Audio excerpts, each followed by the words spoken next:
తాకట్లో ఉన్న బంగారాన్ని విడిపించి ఆ రోజున మార్కెట్ ధర కట్టి మిగిలిన డబ్బును మీకు అందిస్తుంది కొమ్మూరి గోల్డ్.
ఉంటాను సార్. ఇంద్రసేనారెడ్డి గారు, వండర్ఫుల్.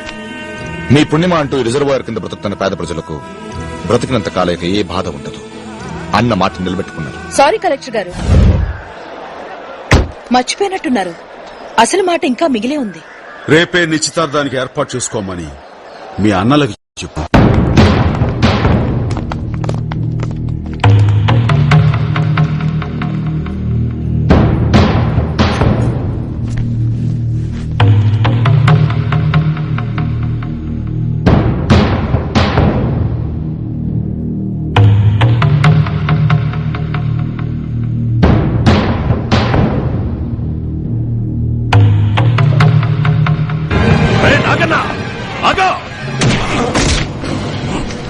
బురదలో దూర్చొచ్చినావా?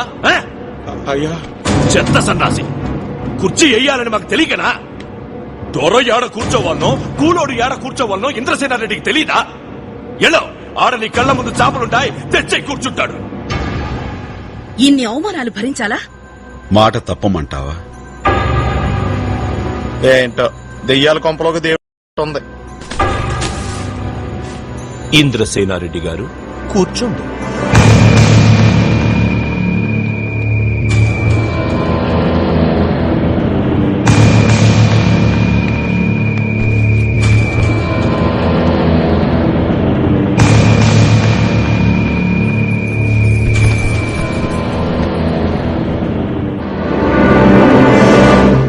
నేనన్న దాంట్లో తప్పేదైనా ఉందా?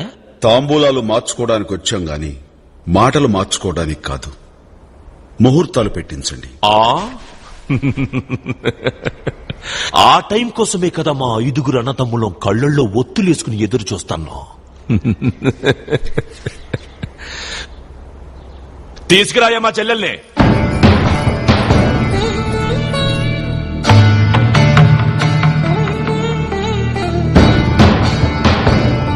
రామ్మా.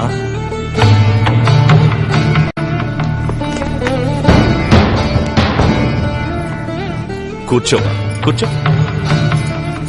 ఏందమ్మా ఆలోచిస్తాండా? ఓ, కాలు మీద కాలేసి కూర్చుంటే నీ పాదం కాబోయేవాడి మొహం ముందుంటాదని ఆలోచిస్తాండావా? ఏ గానీలే, నా కుటుంబం నీ కాళ్ల మీద కన్నీళ్లు జల్లి బతకాల్సిన వాళ్లేగా. కూర్చోమా, కూర్చో.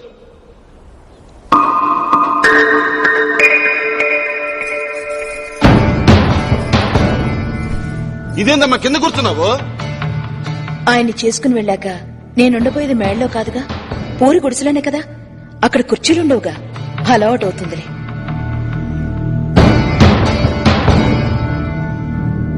ముహూర్తం రాయండి పంతులు గారు. శభాష్, మేనత్తకు తగ్గ మేనకోడలమ్మా. పంతులు గారు, ముహూర్తం కరెక్ట్ గా చూసి పెట్టండి, బాగా కలిసి రావాలి. అయ్యా, శ్రావణ శుక్రవారం ఉదయం 10:30 అద్భుతంగా ఉందండి. కుదరదు. అతనిచ్చిన మాట ప్రకారం రేపే పెండ్లి చేసుకుని వెళ్ళిపోవాలా? రేపే పెట్టండి. ముహూర్తం లేదు బాబు, రేపు నక్షత్రం పెళ్లికి పనిచేయదు. మాకు పనికొస్తుంది. ఇదే 10:30కు రేపు పెట్టండి. ఉత్సాహపడుతున్నారుగా, పెట్టండి ముహూర్తం. ఒక్క క్షణం, నేను ఇంద్రసేనారెడ్డి గారితో ఏకాంతంగా మాట్లాడాలి.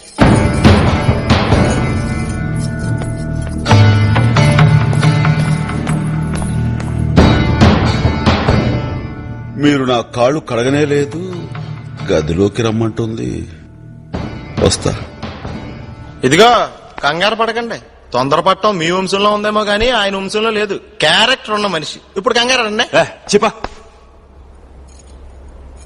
మీ అన్నయ్యలు అడగలేక నీ చేత అడిగించవలసినవి ఇంకా ఏమన్నా మిగులున్నాయా? ఉన్నాయి. ఏంటవి? మీ ప్రాణాలు. ఇవ్వనా? నాకు కావలసింది మీరు. మా అత్తయ్యలాగే నేను మిమ్మల్ని చంపాలని కోరుకునే మా అన్నయ్యలు ఈ ముహూర్తం పెట్టించారు. అమెరికా నుంచి వచ్చినప్పుడు మా అన్నయ్యలు దేవుళ్ళు అనుకున్నాను. మా కుటుంబానికి మీరు పగవాడనుకున్నాను. కానీ మీరు నా మేనలుడికి ప్రాణం పోశారు. మా అన్నయ్య ప్రాణం తీశాడు. అప్పుడే ఈ రెండు కుటుంబాలకి మధ్య ఉన్న తేడా తెలిసింది. మీరు ఈ పెళ్లికి ఒప్పుకున్నది నా కోసం కాదు, పేదవాళ్ల కోసమని నాకు తెలుసు. నాకు మీరు కావాలి, మీ మనసు కావాలి. ఈ సీమ జనం మీద మీరు చూపించే ప్రేమలో కాస్తైనా నా మీద చూపించండి ప్లీజ్.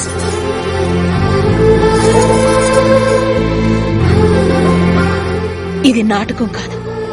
ఇంకా మీకు అనుమానంగా ఉంటే ఇప్పుడే ఆ లగ్న పత్రికని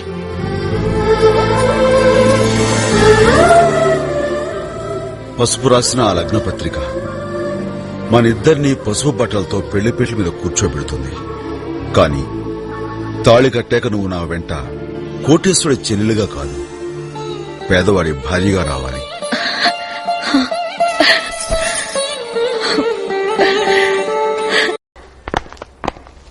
వెళ్ళొస్తాను. అలాగే. ఒక్కగానొక్క చెల్లెలవమ్మా నువ్వు. దేవుడు కనిపించి మీకు పెండ్లాం బిడ్డలు కావాలనా, చెల్లెలు కావాలనా అంటే నువ్వే కావాలని చెబుతామమ్మా. ఇంద్రసేనారెడ్డితో రాయించుకున్న ఆస్తి మొత్తం నీ పెన్న రాసిస్తామమ్మా.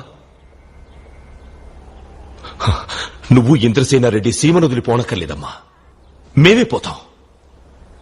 నా బంగారు కొండ ఆడపడుచు కన్నీళ్లు పెడితే అరిష్టం తల్లి. ఎల్లమ్మా, నవ్వుతూ తుల్లుతూ ఉండు. ఎల్లు.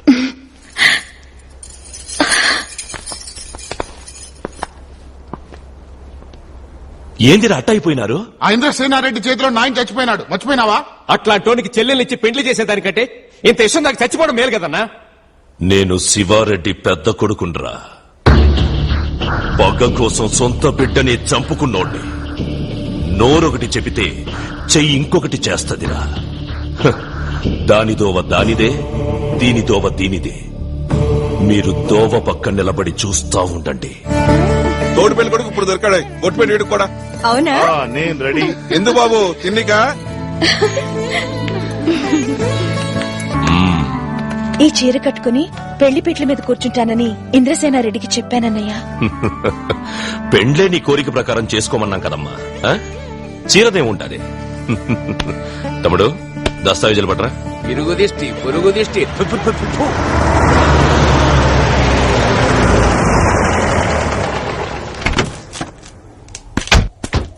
హాయ్ ఇంద్రన్న, మా బావలందరూ ఈ దస్తావేజులు మీకు తిరిగి ఇచ్చామన్నారన్నా. కక్కిన కూటికి కుక్కలు ఆశపడతాయి, మనుషులు కాదు. కరెక్ట్ అండి.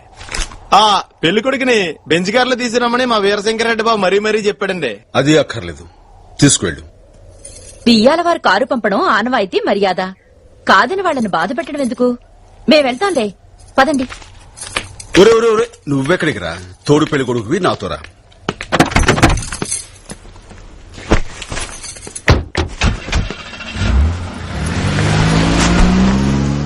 నీ పెండ్లితో రెండు కుటుంబాల మధ్య పగ చల్లారాలని గుడికెళ్ళి మొక్కిరామ్మా. చల్లగా ఉండు. నువ్వు తీసుకెళ్ళు.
ఏమైందయ్యా? ఏం జరిగింది? ఇంద్రసేనారెడ్డి పెండి పందిట్లోకి వచ్చి శివారెడ్డి కొడుకుని నరికి పారేస్తాడు.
చూడమ్మా, ఇల్లంతా ఎలా వల్లకడి చేశాడో. ఇప్పటికైనా అర్థం చేసుకున్నావా నువ్వు ఎలాంటి వాడిని కోరుకున్నావో?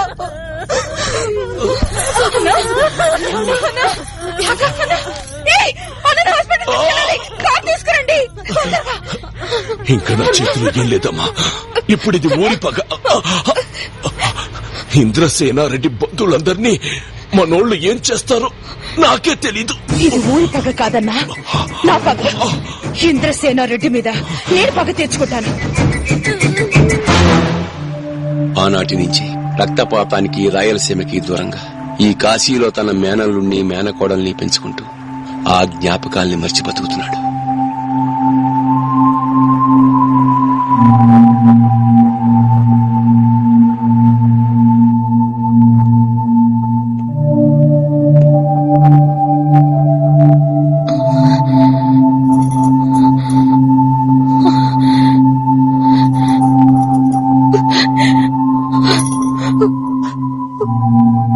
బాబు, ఇంత గొప్పవాడి విన్నాళ్ళు మా మధ్యన మామూలు మనిషిగా బతికావా? తెలియక మేమేమన్నా తప్పు చేస్తే మమ్మల్ని క్షమించు బాబు. అంత మాట అనకండమ్మా. నన్ను అనవసరంగా పెద్దవాడిని చేయకండి. ఇలాగే ఉండేవండి. శంకర్ భయ్యా, నువ్వు మహానుభావుడివి, మహానుభావుడివి. నందిని, అమ్మ అమ్మా నందిని, నందిని, కాల్ చేయండి రా. డాక్టర్, మా నందిని. ఆమెకేమీ ప్రమాదం లేదు. She's all right. Thank you doctor. తన పెళ్లి చెడిపోయిందన్న బాధను తట్టుకోలేక ఇలా. నో నో నో నో, తను సూసైడ్ చేసుకోవడానికి కారణం పెళ్లి చెడిపోయిందని కాదు, కడుపులో పెరుగుతున్న బిడ్డ. Doctor? Yes, she's pregnant. Nandini,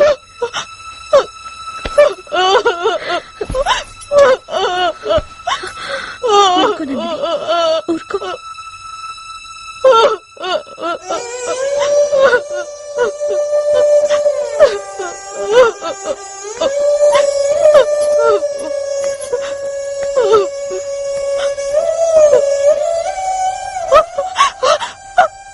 వద్దు మావయ్య, వద్దు. నీలాంటి గొప్పవాడి పెంపకంలో పెరిగి చీరని తప్పు చేశాను. నన్ను చచ్చిపోనివ్వండి. నా కడుపులో పెరుగుతున్న శత్రువు బిడ్డను కూడా చంపేయండి మావయ్య, చంపేయండి. తప్పమ్మా, కన్న బిడ్డను చంపుకోవటం ఆ ఇంటి అలవాటు. శత్రువు బిడ్డనైనా బతికించుకోవటం మన ఇంటి ధర్మం. ఊరుకో. చూడమ్మా, ఈ మావయ్య బతుకున్నంత కాలం నీకు గాని నీకు పుట్టబోయే బిడ్డకు గాని అన్యాయం జరగదు. రే ఇంద్రసేనారెడ్డి, మా వెనకాలే సీమకొస్తాం. బతకడానికి కాదు, మా చేతుల్లో చావడానికి.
ఇంద్రసేనారెడ్డి వచ్చాడంట. రావాలనే కదమ్మా ఇంత చేసింది.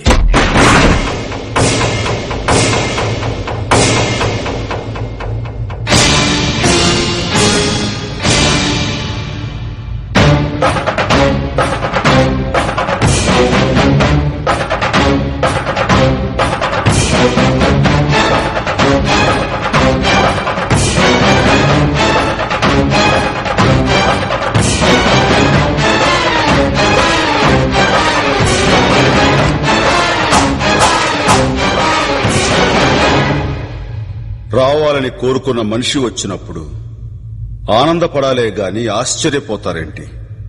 రాననుకున్నారా, రాలేననుకున్నారా? వస్తావనే అనుకున్నా.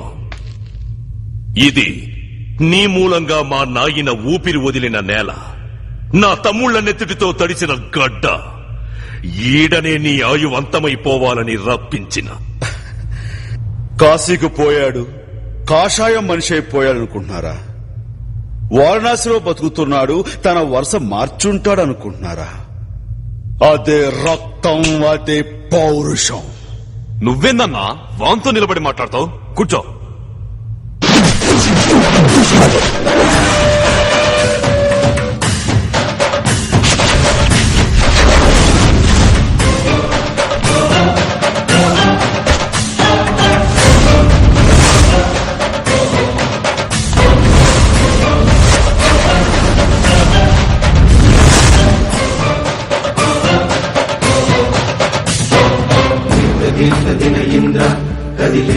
సింహాసనం మీద కూర్చునే అర్హత అక్కడ ఆ ఇంద్రుడిది, ఇక్కడ ఈ ఇంద్రసేనుడిది.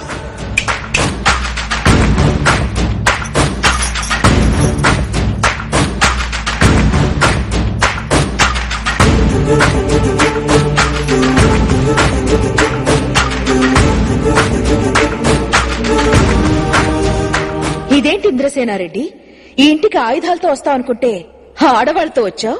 పేరంటానికి పోరాటానికి చాలా తేడా ఉంది స్నేహలతారెడ్డి. మెడలో తాళిబొట్టు పడని దానివి, కాలికి మెట్టె తొడగని దానివి. తేడా నీకేం తెలుసు? నాకే తెలుసు. నుదుట బాసికం కట్టుకుని, బుగ్గన చుక్క పెట్టుకుని, కాళ్లకి పారాని రాసుకుని, మనసు పడ్డవాడు వస్తాడని కోటి ఆశలతో ఎదురు చూస్తుంటే, తాళి కట్టవలసిన వాడు అన్నల తలలు నరుక్కుంటూ వస్తుంటే ఆడదిలా ఎలా బ్రతుకుతుంది? నేనొచ్చింది ఆ రోజు అలా ఎందుకు జరిగిందో నీకు చెప్పి ఒప్పించి నీ మెళ్ళో పసుపుతాడు కట్టి నేను నా వెంట తీసుకువెళ్ళడానికి కాదు. పల్లవి, ఇంద్రసేనారెడ్డికి పెళ్లి కాలేదు, ఎవతివే నువ్వు? అతని ఉంపుడు గత్తివా? ఇంద్రసేనారెడ్డికి ఉంపుడు కత్తిగా ఉండాలంటే పెట్టి పుట్టాలి. నాకంత అదృష్టం ఎక్కడిది? అతని చిరుగాలి తగిలితే చాలని తిరుగుతున్నా. ఏంటి అలా చూస్తున్నావు? నీ చూపుకి భయపడిపోవడానికి నేను అక్కడ ఇక్కడ పుట్టిందాన్ని కాదు. ఈ సీమలో పుట్టిందాన్ని చెన్నకేశవరెడ్డి కూతుర్ని. అదరడాలు బెదరడాలు మనకి తెలియవు. పట్టు బొట్టు. సాయంత్రం 5 గంటలకి ఇంద్రసేనారెడ్డి మేనకోడలు నందినికి సీమంతం. వచ్చి ఆశీర్వదించండి. నువ్వొక ముత్తైదువ్వి, అది ఒక పతివ్రత. జరిగేది ఒక సీమంతం. దానికి మేం రావాలా? రాకపోతే రాయలసీమలో కరువు రాదు, భూకంపము రాదు. రావలసిన వాడు వీర మనోహర రెడ్డి. అనాథనని చెప్పి నన్ను నమ్మించి మోసం చేశావు. అది నీ మొదటి తప్పు. ప్రేమించానని నందిని మోసం చేశావు. అది నీ రెండో తప్పు. మూడో తప్పు చెయ్యొద్దు. సాయంత్రం 5 గంటలకి తాళి కట్టిన నీ చేతులతో నందిని చేతులకు గాజులు తొడగాలి.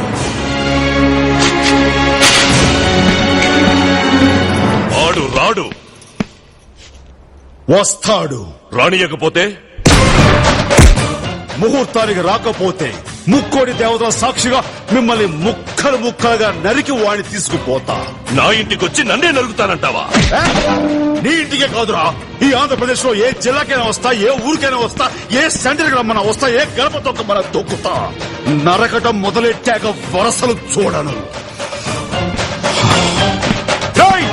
చూస్తారేంద్రా? ఆపండి.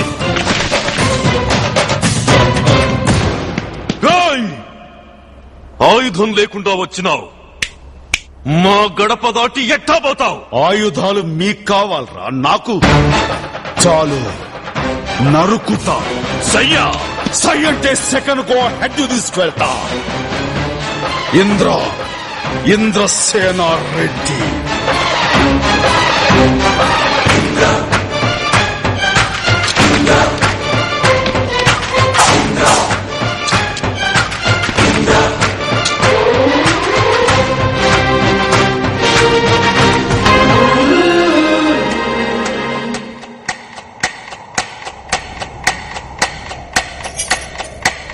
ఇంద్రన్న, ఇంక అరగంట టైం ఉంది. గెలుపుకైనా ఓటమికైనా ఒక్క సెకను చాలు. ఆయుధాలకి పదునెట్టండి, గొడ్డళ్లు చేతపట్టండి, యాట కొడవళ్ళకి బలిపూజ మొదలెట్టండి. 5 గంటలకి 12 ఏళ్ల పగ తీరబోతోంది. ఏందమ్మా, ఆడికి భయపడి ఈయన్ని అమెరికా తీసుకుపోదామనుకుంటా ఉంటావా? లేదు, వీణ్ ఇంద్రసేనారెడ్డి దగ్గర చేరుద్దాం అనుకుంటున్నాను. మాట్లాడుతా ఉండేది నా చెల్లిలేనా? ఏమైందమ్మా నీకు? నిజం తెలిసింది. ఏ నిజం? నా పెళ్లి రోజున నువ్వు ఇంద్రసేనారెడ్డి అక్కా బావల్ని చంపించిన నిజం. అబద్ధం. అబద్ధం. ఎవరు చెప్పారు నీకు? నేనే.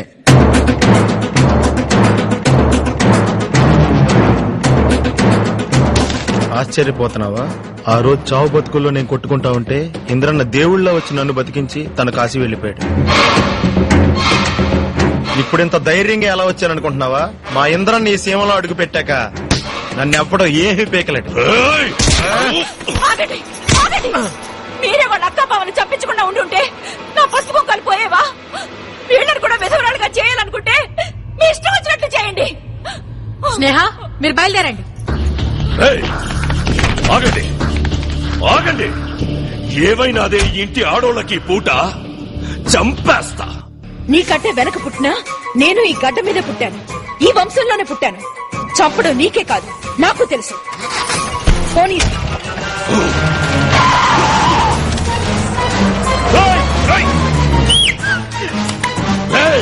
వాళ్ళిద్దరిని పట్టుకొని నరికేయండ్రా, తీయండ్రా వాళ్ళు. పదండ్రా.